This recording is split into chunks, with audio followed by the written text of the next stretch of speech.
Buen día, qué gusto saludarlo. Soy Ricardo Isaac. Póngase unos audífonos, prepárese un delicioso café y hasta dos y disfrute de esta breve historia.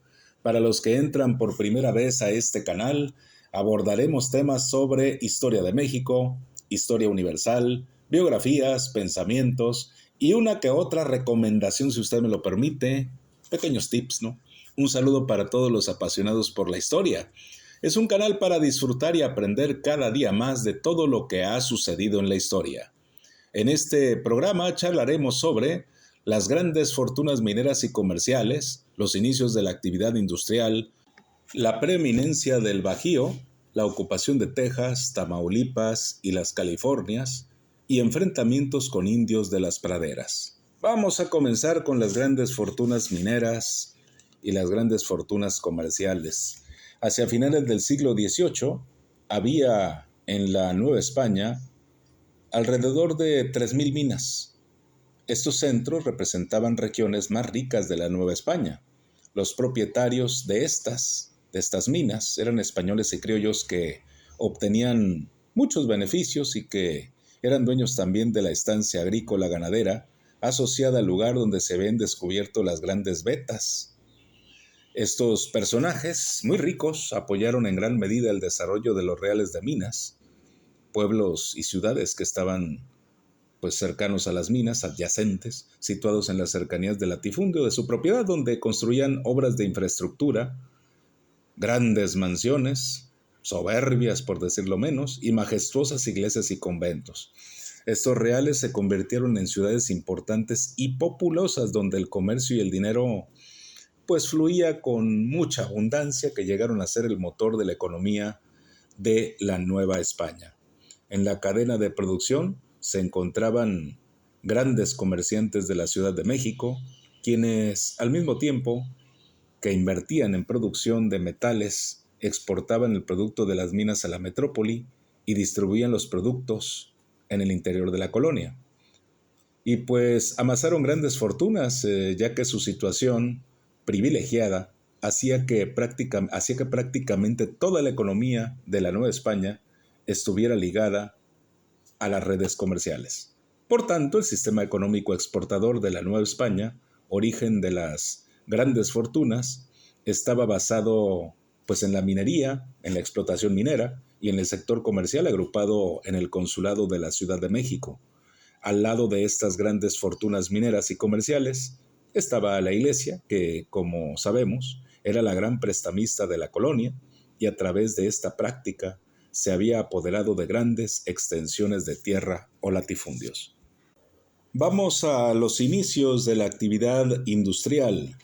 A pesar de las políticas adversas de la corona que pretendían impedir la competencia con la industria de la metrópoli, el auge económico en la Nueva España, aunado a las frecuentes guerras de España contra otras potencias europeas, pues que impedían la llegada de barcos con mercancías, acabaron por destruir la estructura tradicional de gremios, a la vez que estimularon la producción industrial orientada al comercio interior, al comercio interno.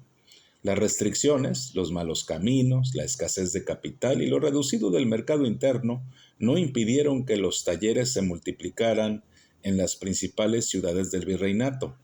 La industria textil se extendió en las regiones cercanas a las ciudades de México, Puebla, Querétaro y Guadalajara, donde se fabricaron artículos de algodón y lana tan finos como los extranjeros. La producción de azúcar en ingenios y trapiches del Valle de Morelos y las costas de Veracruz aumentó en forma importante. Se preguntará qué es un trapiche. Bueno, pues es un molino para extraer el jugo de la caña de azúcar. Las fábricas de loza y vidrio de Puebla llegaron a adquirir gran renombre. Las ciudades de Guadalajara y León destacaron como productores de jabón y el tabaco industrializado rendía elevadas ganancias para la Real Fábrica de Tabaco de Querétaro. Y bueno, pues también los obrajes eran propiedad de españoles y criollos pudientes, y las condiciones en que operaban los obreros eran parecidas a las condiciones de los peones que trabajaban en las haciendas y en las minas. Vamos al Bajío. El Altiplano Central era la región predominante de la Nueva España. Era el centro político, cultural y económico. En él estaban ubicadas las ciudades más importantes, y la mayor parte de la población. Por ahí cruzaban la mayoría de las rutas comerciales. Las grandes haciendas agrícolas y ganaderas se concentraban en sus alrededores, por lo que esta región era la más productiva del territorio de Nueva España.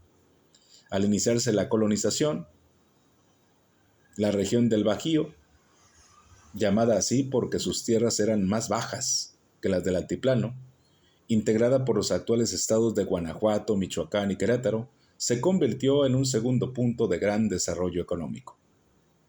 Además de ser una rica zona minera y de constituirse como la ruta a través de la cual pasaban las mercancías destinadas a las provincias del norte, estaba situada estratégicamente entre la Ciudad de México, Zacatecas y Guadalajara.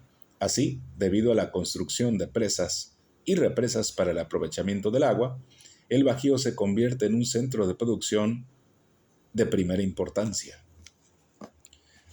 Vamos a la ocupación de Texas, de Tamaulipas y las Californias y el enfrentamiento con indios.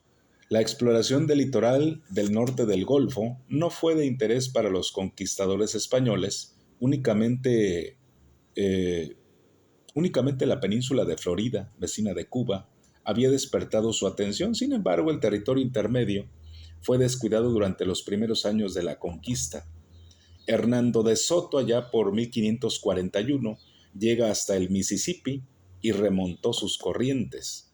Las costas que se extendían desde el Mississippi hasta el río Pánuco habían sido exploradas desde 1523. Incluso una de las expediciones fue la capitaneada por Pánfilo de Narváez, en la que sobrevivieron para contar sus experiencias Álvar Núñez Cabeza de Vaca y otros capitanes, debido a que no se encontraron metales preciosos en esa zona y al carácter hostil de sus habitantes. Este territorio no atrajo el interés de pobladores ni de misioneros. Tiempo después se reanuda la conquista del norte en el territorio conocido como Tamaulipas. Poco a poco los indígenas fueron despojados de sus tierras y esclavizados, y se multiplicaron las haciendas de ovejas. Los intentos de conquista del norte de Tamaulipas fueron abandonados debido a las rebeliones de indígenas en contra de la esclavitud y el maltrato. Francia había ocupado la región de los Grandes Lagos desde inicios del siglo XVII. En el 1862, los franceses se van hacia el sur y toman posesión del país de la Luisiana, la cuenca del Mississippi, y crearon una vasta colonia francesa que colindaba con la colonia española de la Florida. La presencia de los franceses en la región obligó al virrey a enviar al capitán Alonso de León allá por 1686 a explorar la región y a establecer misiones, entre ellas la de San Francisco de los Texas. Estas misiones fueron abandonadas después.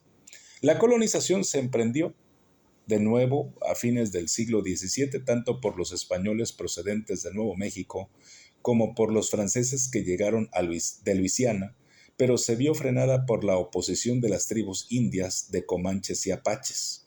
No fue hasta principios del siglo XVIII cuando los españoles penetraron en todo el territorio, acabando, lamentablemente, con los indígenas.